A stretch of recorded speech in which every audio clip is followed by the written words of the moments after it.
E a gente vai começar aqui com potência da fonte. Um equívoco bem recorrente é adquirir uma fonte de alimentação com uma potência muito acima do necessário, com aquela desculpa de que você está pensando em futuros upgrades. Então imagina aí você usando uma fonte de 800, 900 watts de um sistema com uma placa de vídeo tipo uma GT 1030, né? Com Ryzen 5 com uma RX 6500 e você acha que você precisa de 700 watts. O que mais interessa na fonte sempre é a sua eficiência. Obviamente a gente tem que levar em conta sim a potência de uma fonte, mas o que você precisa saber e que principalmente gera mais dúvida na cabeça das pessoas é que a recomendação que você vê no site da NVIDIA, da AMD ou na caixa das placas de vídeo, ela é sempre com uma grande margem de erro e sempre também considerando todo o seu computador. Então, se você vai comprar hoje uma RTX 4060, provavelmente o site da NVIDIA vai estar dizendo aí para você usar uma fonte de 700 watts. Eu não verifiquei, mas provavelmente vai ser isso. E é seguro dizer que uma fonte de 400 watts para um processador intermediário, não para um Core i9 ou para um Ryzen 9, você vai ter um sistema que muito provavelmente consome até abaixo dos 400 watts em pico. Obviamente, a gente não vai recomendar esse tipo de fonte,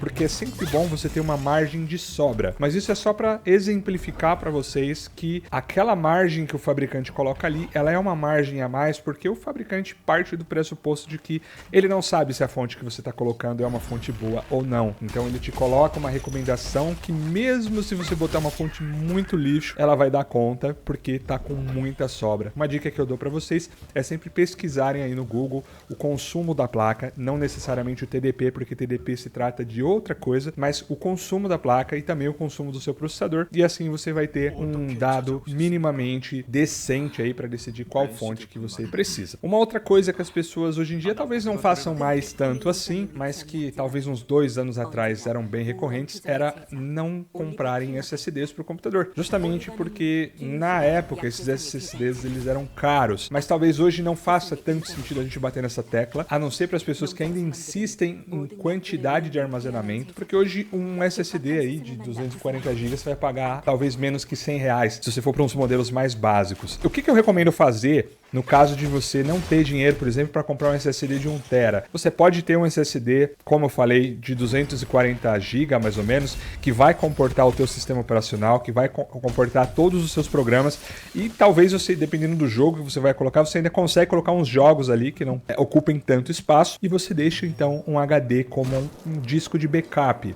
Obviamente o cenário ideal não é você instalar jogos em HD, especialmente jogos mais novos, porque a falha vai começar a acontecer ali quando você tiver, por exemplo, jogos como GTA, onde você tem constantemente, ou Homem-Aranha também, carregamento de textura, já que eles são jogos de mundo aberto, né? Então você vai perceber algum stuttering ali na hora de carregar essas texturas. Não é o cenário ideal, mas talvez para você que tem aí pouco dinheiro para investir, seja uma solução temporária até que você consiga adquirir um SSD de maior capacidade. E aqui a gente vai entrar em outra coisa que eu acho que de tudo é o mais negligenciado, que é a importância de uma boa placa-mãe.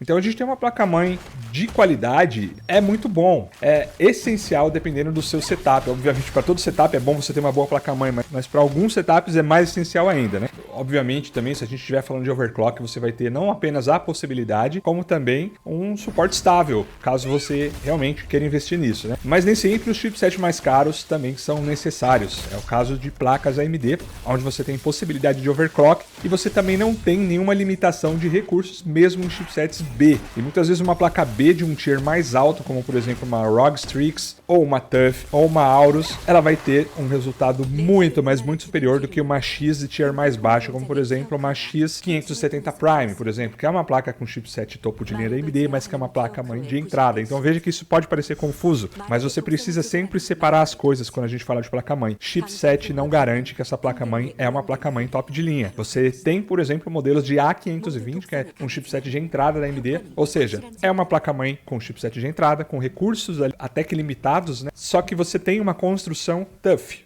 Ok? Não estou dizendo que seja a mesma construção de uma TUF X570, por exemplo, mas é uma placa-mãe com uma construção superior, tá bem? Então, minha recomendação aí é que você sempre tente equilibrar isso aí. E na AMD, geralmente, a gente não precisa de placas-mães X. Você vai ter mais SATA, você vai ter mais portas USB, você vai ter mais slots M2, mais slots de placa de vídeo, mas não necessariamente mais performance. Já na Intel você tem limitação se você usar um processador K sem uma placa-mãe Z, pelo menos na questão do overclock. Mas considerando que a maioria das pessoas não utiliza esse recurso, que nem sempre, na verdade, é tão primordial, justamente por conta do algoritmo hoje em dia de boosting automático já ser muito bom, então nem sempre vai ser uma opção ruim você usar uma placa-mãe B com processador K, já que os K têm um clock um pouquinho mais alto do que a versão 100K.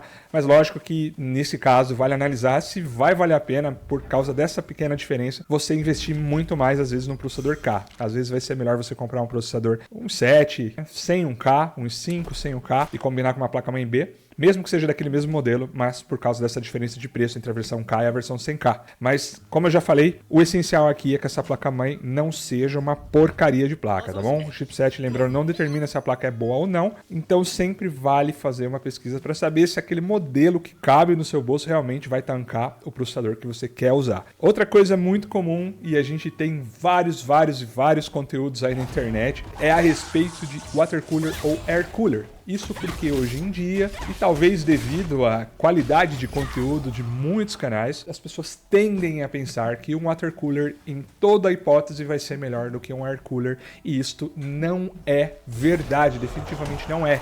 Se você pegar marcas como Noctua e Cooler Master, nos modelos mais topo de linha da Cooler Master, você tem coolers tão bons quanto water coolers high-end, tá? A gente então precisa desmitificar isso, porque realmente não é um fato que o water cooler seja melhor. Então, muitas vezes você vai pagar até mais caro aí um water cooler que às vezes nem é tão bom assim, sendo que você podia ter um air cooler às vezes do mesmo valor com uma performance até melhor. Mas lógico, isso varia de caso para caso, porque também existem casos onde water coolers mais baratos são melhores do que air coolers mais caros, tá? Isso também pode acontecer. O que eu recomendo, assim, de forma geral, uma recomendação genérica, é que para você evitar a marca white label, que promete, por exemplo, tancar um Ryzen 9, um Core 9, um mero modelo de R$150 com uma fan de 120mm, porque além disso ser uma furada, essa marca também estão achando que você é otário. Então eu não estou dizendo aqui que você não compre water coolers de marca white label. Você avalia o que é melhor para você. Mas qualquer marca que você vê com esse discurso, qualquer marca que você vê inventando história, dizendo que eles fazem isso ou aquilo, que os produtos deles são mais baratos porque eles são bonzinhos e porque eles não querem explorar o consumidor, não caiam nessa conversa, porque empresas são empresas, por mais que elas tenham que olhar para o consumidor, elas olham primeiramente pro lucro delas. Afinal de contas, se ela não consegue lucrar, ela também não consegue te fabricar um bom produto, tá? Então não caiam nesse papo furado. Então, se você vê esse tipo de discurso, sempre duvide, especialmente se tratando de marca branca. Por último, a gente vai fechar aqui com a escolha da memória RAM. E quando se trata de memória RAM, muitos se apegam muito à marca, mas o que importa aqui, na verdade, é o chip. E muitas vezes a gente nem sabe qual é o chip que aquela memória utiliza. Na maioria das vezes você vai ter que fazer alguns procedimentos aí para você descobrir. Então, a performance e a estabilidade dessa memória, elas vão depender do chip. Obviamente, não vão depender dos RGBs que você tem nessa memória. Mas eu acho que vale muito a pena você levar em conta, na hora de escolher uma memória, a parte da garantia. Porque hoje muita gente, às vezes, economiza um troco ali para comprar memórias no AliExpress, mas você não pensa que se você tiver ali um pau nessa memória, você provavelmente não consiga fazer o RMA, porque aí existe custo de frete, existe toda uma burocracia, fora que você vai ter que esperar essa memória aí, voltar, é inviável. No fim das contas é inviável. Só faça isso se o preço dela for realmente uma condição, tipo, não dava para eu não escolher isso aqui, porque qualquer outro caso, se você compra uma memória no Brasil, por exemplo, hoje uma Kingston da vida, vai te dar uma garantia vitalícia. Então você tem uma segurança aí de que tudo pode dar merda no seu PC, mas se sua memória der pau, você não precisa se preocupar, porque a marca vai trocar para você. E geralmente essas marcas que têm um nome mais forte no mercado, geralmente elas também evitam utilizar chips ruins. Não quer dizer que não vai acontecer de você pegar ali uma memória com chip de entrada. Mas se essa memória, por exemplo, ela tem 3.200 MHz, que é até a frequência que eu recomendo para quem está usando DDR4 como uma frequência padrão, para a maioria das pessoas é a frequência que vai funcionar melhor, você muito provavelmente vai ter um chip minimamente decente ali, que vai te entregar uma performance adequada. Eu, por exemplo, não te recomendo comprar uma memória de 3.200 MHz com CAS CL19. É um CAS extremamente alto. O mais comum é que uma memória de 3.200 MHz tenha CAS 16. Então, se você tem, por exemplo, uma memória com essas frequências em disparidade muito grande com CAS, né, você vê memórias de 3.600 MHz geralmente com com CAS 18, e aí você vê uma determinada marca com CAS 22, você pode ter certeza que o chip dessa memória não é tão bom. Isso é uma garantia que eu te dou. Memórias de 3200 MHz geralmente vão estar entre 16, algumas são 18, mas os chips médios legaisinhos vão estar ali na faixa de 16, e são particularmente as memórias que eu te recomendo. Já se você é um cara que está utilizando DDR5, você pode partir aí para memórias de 5200 MHz, que hoje em dia estão com um custo-benefício legal, mas você também acha às vezes memória de 5600 ou de 6000 com preços bem parecidos. Em alguns processadores, por exemplo, como os da AMD, você até vai ver alguma diferença de performance dependendo do restante do seu kit, dependendo do que você joga, com memórias de frequência um pouquinho mais altas. Então, se a diferença de preço não for tão discrepante, vale a pena sim você investir numa memória com frequência mais alta. Rapaziada, esse foi o vídeo, deixa aí o seu like, se inscreva no canal caso você não seja inscrito, e caso você esteja se perguntando qual jogo que é esse jogo aí que você tá vendo na sua tela, esse jogo é o Throne and Liberty, é um jogo que tá para lançar no Brasil. Eu não vou falar mais agora porque esse vídeo já está acabando, mas eu espero que vocês também tenham curtido esse espetáculo visual, que esse vídeo tenha sido agradável com essa gameplay. Deixa aí nos comentários se você gosta desse tipo de vídeo. Espero você no próximo. Tamo junto. Valeu. Fui.